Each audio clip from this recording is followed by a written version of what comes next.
Welcome to the Medical Minimus Podcast, your source for memory techniques and accelerated learning in higher education. Now, here's your host, Chase DiMarco.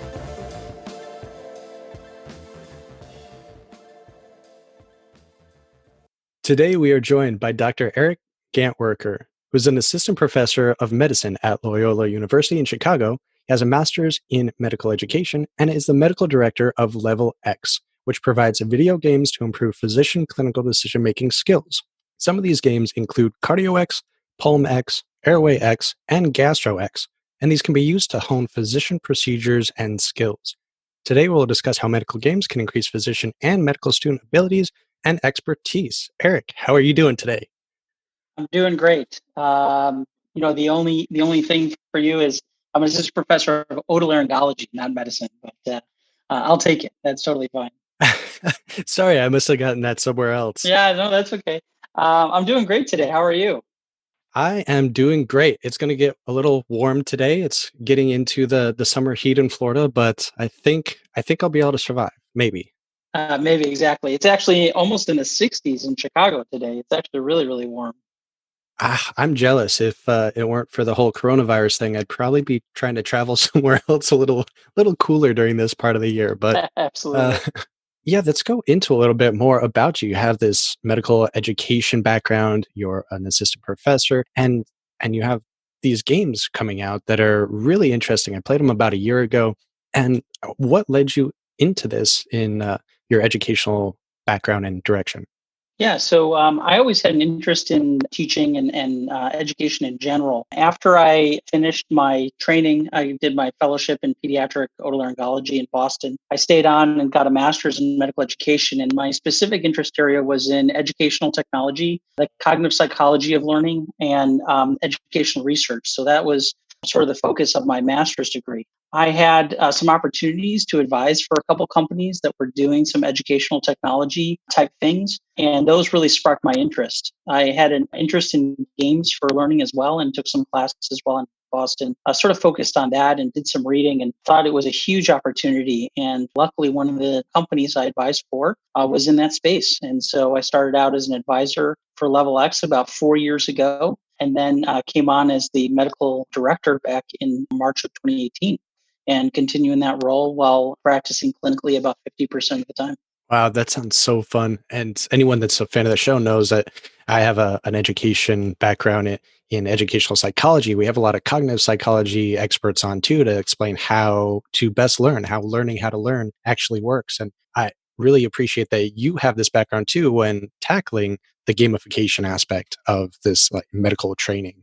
Yeah, absolutely. I mean, I think it's a huge opportunity space, and a lot of people have looked in, primary education, secondary education, at how games can actually teach. And I know you had a previous guest who talked about James Paul G's book, and James Paul G, his book was a huge spark plug for me, and really understanding how games are actually learning and how they are a direct extension of what could be in education and how we can use games effectively. And I really thought for medical education, nobody was really doing that. And some people have done it a little bit here and there, but there's just a huge potential for games and learning in medical education when we have such a high volume of really complex things to learn. Yeah, that episode with Keegan Longwheeler, I think it was episode 38 or 39, was really interesting. And I explored his material a little bit since I was trying to play around with a choose your own destination game style for questions. And there's so much potential there, but no one's really explored it to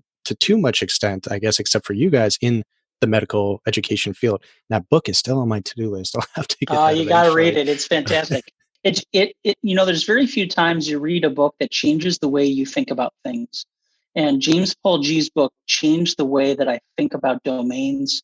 It changes the way that I think about expertise. It changed a lot of the ways that I think and really framed my current perspective on a lot of things involved with just education in general, let alone with games and education. I listened to that episode and it was really, really good hearing sort of from his perspective and, both of you having a lot of extensive educational backgrounds. I think it's revitalized some of my passions. I think I hear a superhero team up coming on in the future. Definitely. I know after that interview in particular, I started reinvestigating some of the topics that I'd left off before. There's only so much time in the day. And I went through, took a few more Coursera courses just to see what was out there. And they're fun, but I really need to get that book and maybe a few other materials that have been recommended to me and explore this further when I have a little more time. But I definitely think that there has to be some great ways to implement this all the way into the pre-med and medical education spheres as well. Have you guys seen anything along those lines or know any research about that? Yeah, so funny enough, you mentioned that I actually worked on some of the edX platforms, and one of the edX platforms that came to the Harvard Medical School called HMX. I sort of worked on the precursor for that. That was my thesis project. So I've lived in the MOOC era, and I learned from a lot of the folks at MIT and the Harvard School of Education that were involved in some of the MOOC stuff. So that really also sort of gave me a really good understanding of how e-learning is sort of formatted and presented. So I think in general, the way that medical education is taught is obviously very antiquated. We're all yearning for something different. And we realize that experiential learning is so much more important than sitting passively listening to a lecture. And we've seen a lot of medical schools that have changed the way that they have taught, but it's a very, very slow change. Case method, which started in the law school, actually, that came to the business school that popularized it, is now just in the last 5-10 years really coming to medicine in the medical school level. I think we're seeing sort of people changing the preclinical setting, adding more longitudinal clinical experience so that they can really contextualize some of the learnings that they're having. And I think games have a huge opportunity to do that. I think having somebody go through a game is way better than having them sit through a lecture, especially, with the flipped classroom model that people are trying to, introduce and revitalize, that, dates from 80 to 90 years ago, but it's been revitalized with the whole internet and, learning management system platforms that, listening to a recorded lecture prior to coming to class, again, for concept understanding, it's very passive and it's not interesting. It's not fun. And so people disengage, and anytime they disengage from something, the learning is obviously going to be low, as you know. If you can actually get them in more of an activated state and high emotional state, then you can actually tie very closely that learning to that emotion, and it actually will perpetuate itself. And that's how games teach people how to play the game. And we always talk about how passive learning is such a waste of time on this show, but it's the only way traditional education is still working. It makes no sense if you look at the science, the cognitive science behind it. 0 sense. It's ridiculous. And I've been advocating for years in my personal life, and now I guess a couple of years through the podcast and through other networks, that we need to switch to an online based or even a MOOC based system to some degree anyway, because one, you now have educators that can go and teach and pre-record a lecture once and be done with it and not waste their time redoing the same one every semester or every year. Two, you'll get the highest quality instructors because, you don't need a separate professor at every school. You could technically form some sort of network between different schools or just have a MOOC that you get the best quality of instructors that can satisfy the widest range of students. Three, you have the distance there. You can reach everyone because it's online. It's like everything we're doing is backwards, and every other educational profession that I'm aware of has adopted online education to a much greater extent. A lot of my past degrees were there. They even have online law degrees. And one of my goals was to be the first one to start an online medical college here, but I guess that's probably going to be taken out of my hands now with the current pandemic forcing people to make the change. But yeah, the one silver lining with the COVID is telehealth, teleeducation, distance learning. You bring up a good point, and I do a lot of faculty development around the country, trying to teach people the cognitive science of learning and why active is much better than passive learning. I try to empower them to be able to change the way that they present and ask them not to lecture, but to discuss. So anytime I actually give the talk, it's a discussion. So you try to leverage the prior knowledge and use adult learning principles to bring in all the participants into a learning experience. And you're just the orchestrator of that experience. And I try to empower them to do the same with their students. If nobody is participating, nobody's paying attention, then they're not learning, and you're just wasting your time and theirs. And how can you actually use technology? How can you use some of very easy science, audience response system, things like that, to make it much more active? And I also tell them to swallow their pride. I tell them the age of the sage on stage is gone. There's plenty of people out there that if we stuck them in a room for 4 years and gave them access to the internet, they would learn exactly as everybody else who's going through the medical school. And they need to understand that their role is not for content delivery. It is for concepts. It is for problem solving and novel applications of knowledge. And that is their role. It's not content delivery anymore. Yeah, they can switch from being lecturers, professional lecturers, to actually being educators and taking a more one-on-one approach and tackling those difficult concepts. I love it. That's all right. I'm getting excited here. I listened to your Florida Mensa talk. Yeah, thank you. And I was getting super excited because that's all the stuff I talk about, all the cognitive science of deliberate practice, of spaced repetition, of interleaving, of all these things that I talk about. The only one you didn't mention is one of my favorites, which is the zone of proximal development. So next talk you give, please incorporate Vygotsky's zone of proximal development, because that has been one of my favorites, especially when you're talking about games, because games do that so well. Yeah, I forgot about that. I haven't read about him in a couple of years now, so I didn't even think about it. And that talk was interesting. I'm so glad that I got to do it, but it was very broad because we had such a broad audience. So definitely next time I maybe give a lecture at a school or something like that, which I'm curious about doing. If anyone out there would like me to come visit their school, just let me know or talk to your administration about it. I'd be happy to come and give a discussion. Faculty development, man, that's where it's at. Teaching the new generation how to use the kind of psychology of learning to actually their advantage. Exactly. So, all right, if we're taking these concepts, we're getting back into gamification a bit, and we see that there's definitely some science behind the benefits, and it's just so much more engaging. It's not passive, it's more fun. I think one of the better applications that I've seen was many, many years ago with Khan Academy, and they actually have this math mission. And whenever you get a question wrong, it'll link it to the section of the video that explains it too. And that sort of immediate feedback and direction I thought would be perfect for medical question banks. And I tried to explore it with them many years ago, couldn't get through to anyone that was high enough up there, and tried to explore it through the choose your own destination type thing, but couldn't get anyone to really work with me on that. So maybe with everything else going on, now would be the perfect time to start implementing these gamified and interactive skill sets and methods in medical education to some degree. Absolutely. A lot of schools have made a big effort to try and change the way that sort of this material is presented. You see a lot of team-based learning, problem-based learning, case-based learning that's really coming to a lot of the medical schools. And that's, knowing that active learning is really the way to go. Some schools have actually adopted actually game modes to some of their learnings.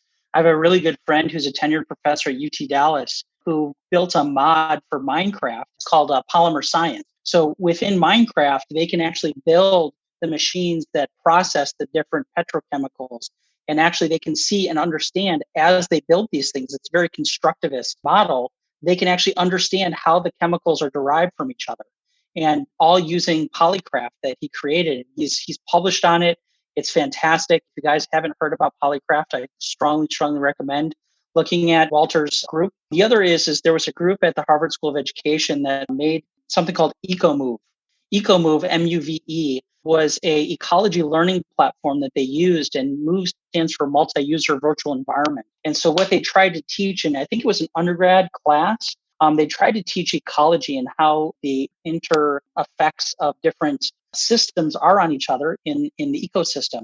And they had to solve a problem. I think the problem was all the fish were dying in the river or the lake. They all had to do their own little part to figure out what was going on. And they talked about rangers and things like that. And it's all about learning through doing. And that was, a really cool example for me about how you can get a classroom around one game and one mission and actually learn through doing, which was a really cool model for me. Wow, no, I haven't heard of those. I'm definitely going to have to check them out, and I'll put them in the show notes for this episode too, for all the listeners. I remember hearing about Minecraft being used for maybe electrical engineering and stuff in the past. You could actually make electric circuits and create really complex, actual like physical representations of different properties of different educational materials or whatever it might be. And I didn't even think about it for that aspect. It kind of reminds me of, I think it was called Peptide maybe, where they allow students to go on and change the direction of different amino acids, and you can create structures. And I think that became really popular after someone accidentally created a cure for some disease or something along those lines. Well, there was a game called Fold.it. Oh, that's what it wasn't really a game. Fold.it was a protein folding. And I think the story is that they had all these scientists working on figuring out how this one protein folded, and they couldn't figure it out. And so what they did was they created the data set in open source format and gave it out and allowed people through trial and error to figure out how it would fold based on certain parameters. And they figured it out. So people who were not scientists figured out how this protein folded, and it turned out to be true. And that's a really sort of landmark example of how crowdsourcing really complex data can actually be effective. Yeah, that was it. Fold.it. That is just amazing how something like that can come to be. I guess a lot of medical or scientific experiments and breakthroughs happen by accident. But when you're increasing the number of people playing around with it, you're going to increase the chances that you come across that good accident. Absolutely. And, the other thing is that one thing I do want to touch on is, a lot of people are looking at how games can be used for learning. And we have this whole, burgeoning evolution of games for learning in serious games. And the one thing, coming and working at a studio that creates games that has been drilled into me is understanding where sort of the superficial game mechanics live versus the deep psychology of games. And, we try to avoid the term gamification only because a lot of times what has happened is people are taking some of those superficial layer of game mechanics like leaderboards and badges and scoring and competition, and not really truly understanding the deep psychology that is games to foster and leverage those things to create learning experiences, or actually creating fun experiences that just happen to give you some learning on the side. So I really want to caution people who are trying to use games for learning to really understand and talk to a game designer to understand they have a deep knowledge of the psychology of games, all the different loops that go into games and all the different intricacies that you don't always see on the surface and you don't totally understand. That is a good point. You can make interesting games that keep your attention and have no value, and games that are designed to have an intellectual goal but be very boring, and trying to kind of meld those together is sometimes very difficult. Yeah, and the example I use is Math Blaster, so when the goal of the game is aligned with what the learning is, oftentimes it's not very fun or interesting. The most interesting, intriguing games is where you have to use your knowledge or skill to play the game, and the goal is tangential to your skill. And as you gain skill and knowledge, you are better able to play the game and achieve that goal, which is not exactly what the learning is. And Math Blaster was a good example of that, where the goal of the game was the learning. So it really wasn't fun. In games, there's a term chocolate covered broccoli, where you basically add very superficial elements onto something that's not fun and expect it to be fun. We've seen this also with the flipped classroom model, where people we tried flipped classroom, it didn't work. And I said, okay, well, what did you do when you did the flipped classroom? Well, we gave them recorded lectures from the last 30 years and made them watch it. And then we talked about it in class, the same content. And I said, well, that's not the flipped classroom's fault. That's not what it was designed for.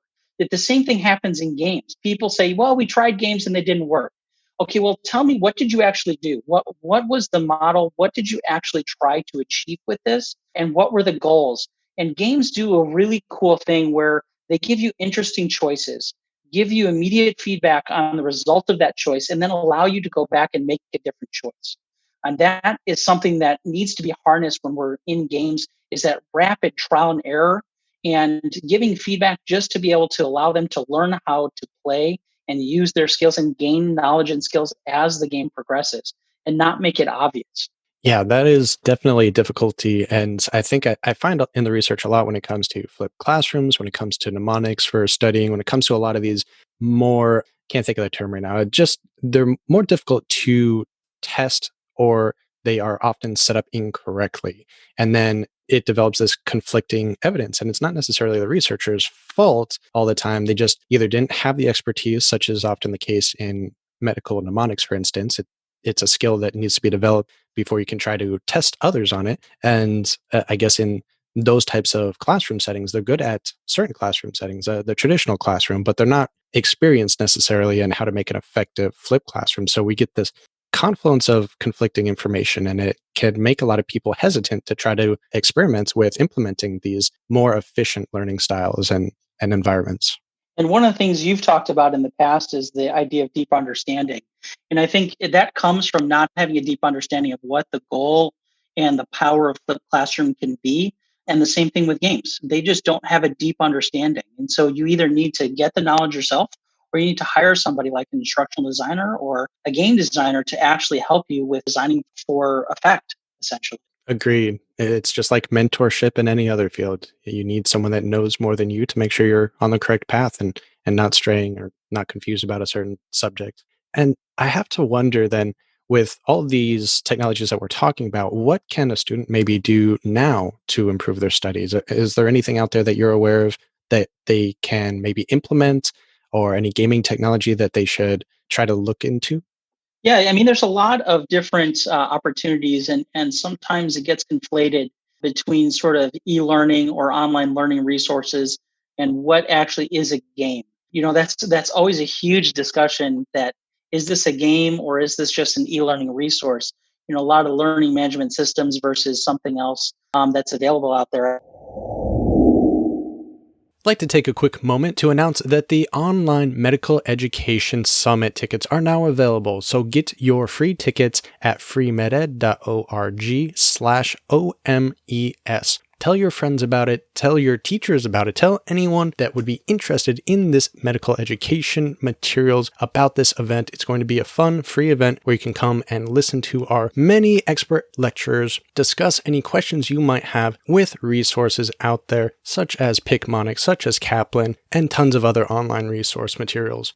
Also, we'll be hosting our last Medical Mnemonist meetup in a few days, and that'll be on the 24th. I know previously in the last meetup I said the 20th. I had the date wrong, and I've been a little behind on getting everything updated on the website because there are some big changes coming. More on that to come in the next episode. But for future materials and archive materials from the last couple meetups, you can go to freemeded.org/meetup.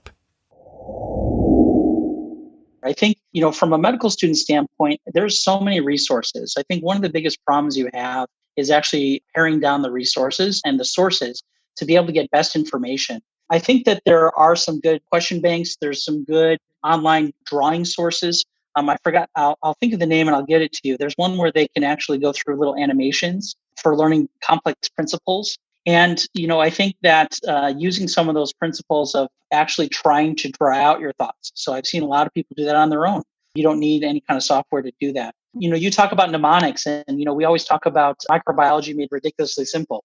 It was probably one of the hallmark books of everybody's medical school. And the reason why was because it tied exactly like your mnemonics, it tied it to something else in your knowledge. And I think there's a lot of games that can do that. I encourage them to explore. I encourage them to try out. The medical tab in the App Store and Google Play has a ton of different resources.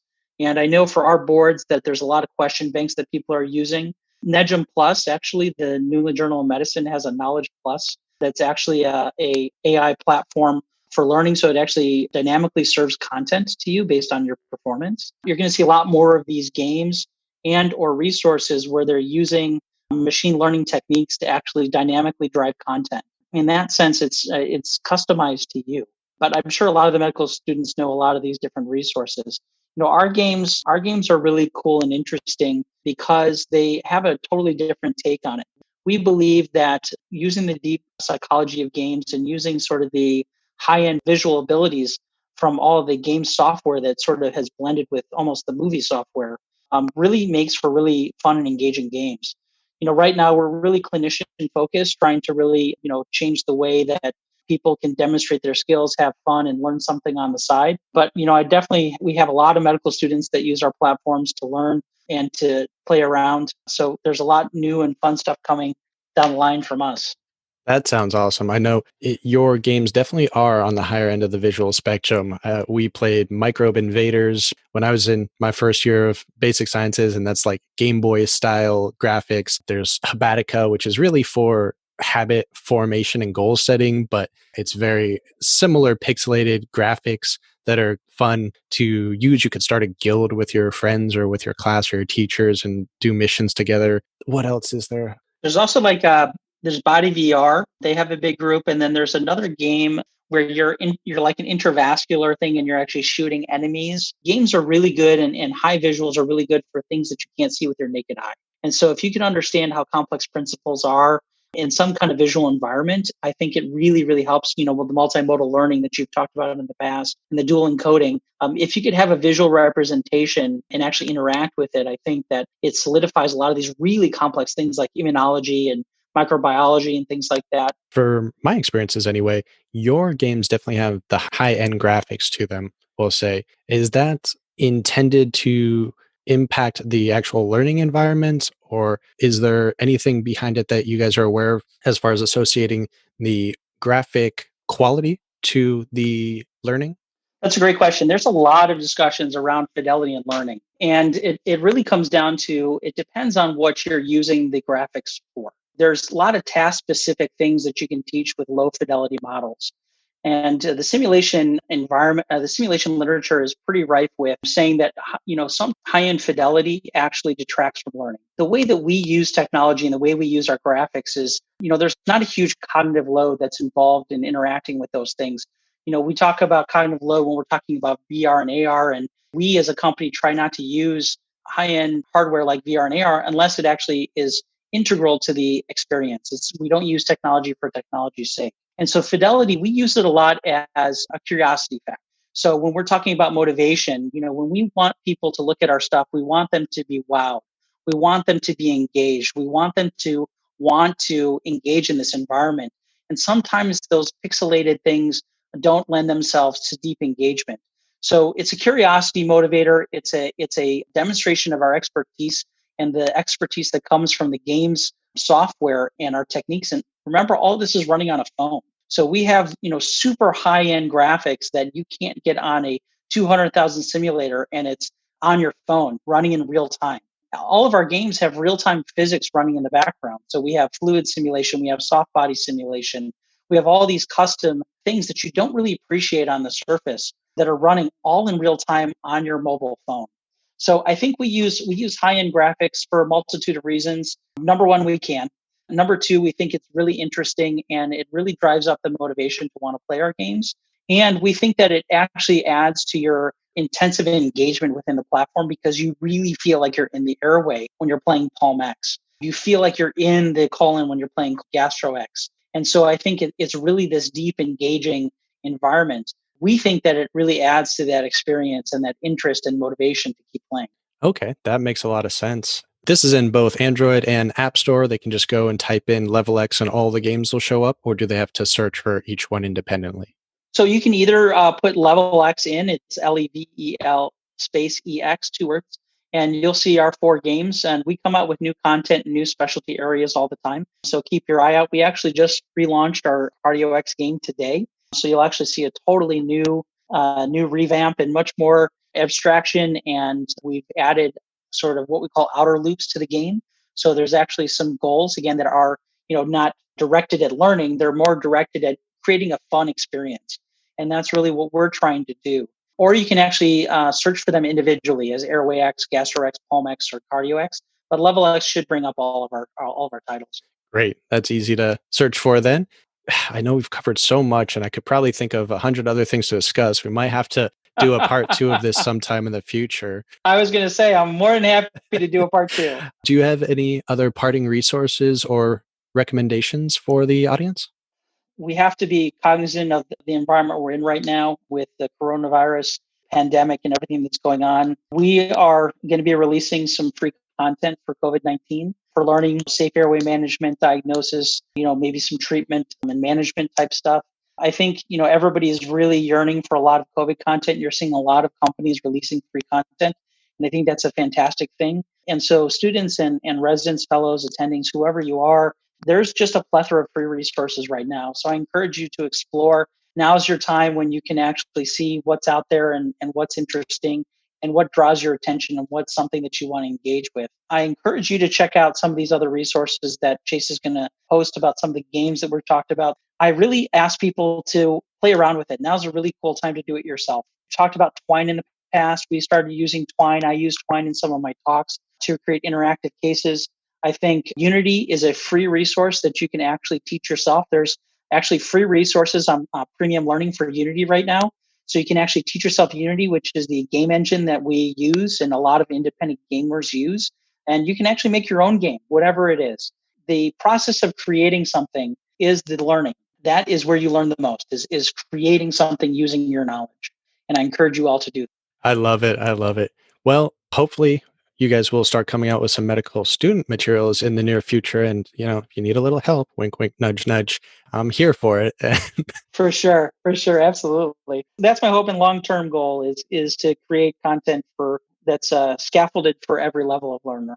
Well, Eric, I think it's been a great discussion. We've gone over a lot of material and definitely going to see some new changes in the medical education field with the COVID outbreak. I'm going to try to get this episode out sooner than originally planned because we have so much valuable information here and time relevant information too. But I want to thank you again for coming on the show and talking with us. Thank you so much, Chase. Thanks for having me.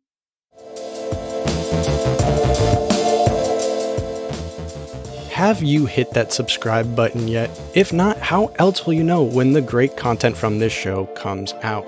So please hit subscribe on your podcast player of choice and keep updated with all of our new releases. Also join us on Facebook, Twitter, or any other social media site via Free MedEd or Medical Mnemonist pages. I'll see you on the next episode.